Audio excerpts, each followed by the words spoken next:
Hello friends, कैसे हैं आप सब। स्वागत है आपका स्टडी वेलफेयर चैनल पर। इसमें हमने बात किया था कि सेकंड टॉपिक में नए रणनीतिक तरीक़ों से विषय की समझ कैसे विकसित की जाए और उसको अधिक प्रभावी कैसे बनाया जाए। तो इस पे हम लोग बात करेंगे। तो इससे हम इतिहास से शुरू करते हैं कि मानचित्र के माध्यम से हम इतिहास का अध्ययन कैसे करें। तो द्वितीय नगरीकरण जो हमारा 600 BC का समय माना गया है, तो उसमें हम देख लेंगे कि किस तरीके से कौन कौन से क्षेत्रों में नगरीकरण का प्रभाव अच्छा रहा, कहाँ कहाँ पे बंदरगाह बनाए गए और किस तरीके से व्यापार उद्योग आगे को बढ़ाया गया। तो द्वितीय नगरीकरण में राजगृह, चंपा, वाराणसी, श्रावस्ती, मथुरा, ये सब इंपॉर्टेंट क्षेत्र माने थे जहाँ पर द्वितीय नगरीकरण की क्रांति हुई।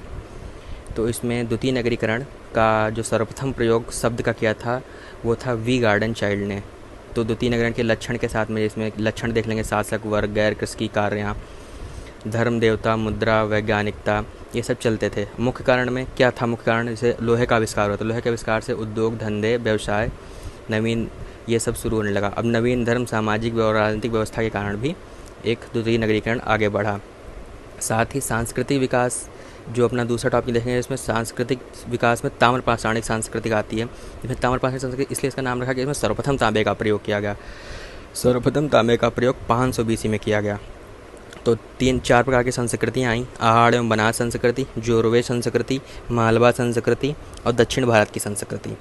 तो आहाड़ बनास संस्कृति की कुछ इम्पॉर्टेंट चीज़ें हम देख लेंगे, जैसे किस किस तरीके से ये कहाँ कहाँ हुई। जैसे गीलकुंड, बालापत, और इसमें पत्थर घर बनाते थे, पशुपालन करते थे, ज्वार, बाजरा, चावल, रागी, ये सब कृषि करते थे। मृदभांड काले और लाल कलर के मृदगांड थे, सफ़ेद रंग की रेखाएं खींचते थे, इन पर चित्रकारिता करते थे।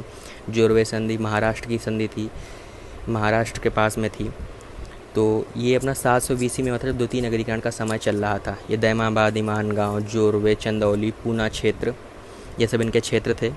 और साथ ही मिट्टी के घर बनाते थे, पशुपालन करते थे, कृषि कार्य करते थे, गेहूँ, चावल, बाजरा, रागी इत्यादि उगाते थे।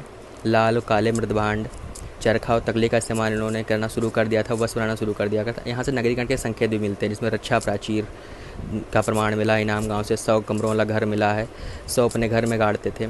ऐसे ही मालवा संस्कृति मध्य प्रदेश के आसपास की थी। इसमें कायथा, एरण, नवदा, टोली, ये सब क्षेत्र प्रमुख हैं। इसमें मिट्टी घर बनाते थे, कृषि में गेहूँ, चावल, ज्वार, बाजरा उपयोग करते थे, और लाल काले मृदभांड में सफ़ेद रंग से ज्यामिति चित्रकारिता करते थे। ऐसे दक्षिण भारत संस्कृति, इसमें पशुपालन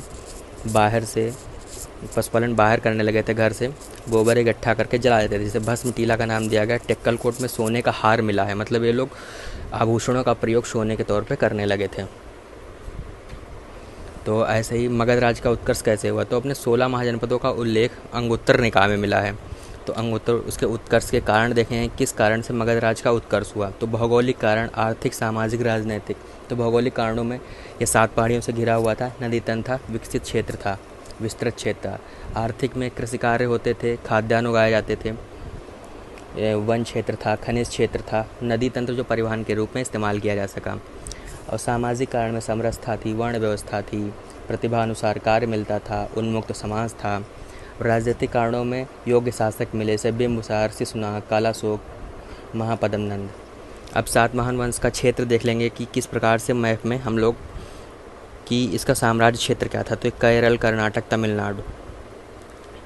और इसके आगे बढ़ेंगे, जब शक शासकों में जाएंगे तो शक शासकों में एक बहुत ज़्यादा इम्पॉर्टेंट आया कि इन लोगों ने किस तरीके से अपने क्षेत्र में सिक्का ढलाई का काम कराया। तो सिक्का ढलाई के काम के लिए इन्होंने जोगलथम्बी महाराष्ट्र में एक जगह चुनी, वहाँ पे इन लोगों ने अपना सिक्का ढलाई केंद्र बनाया।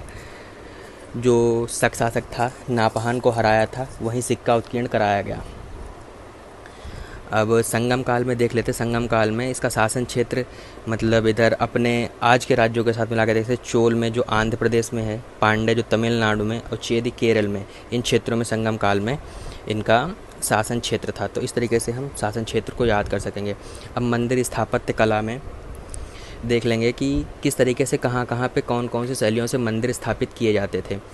तब नीचे के क्षेत्रों में अपना जो इधर आता था, केरल, तमिलनाडु, कर्नाटक, आंध्र प्रदेश, इन क्षेत्रों में द्राविड़ शैली के मंदिर, और इसके ऊपर जो मध्य भारत का क्षेत्र था उसमें वेसल शैली के, और ऊपरी भारत में नागर शैली के। जो विंध्य का क्षेत्र था या विंध्याचल का क्षेत्र, वहाँ पे नागर शैली के मंदिर स्थापित किए जाते थे।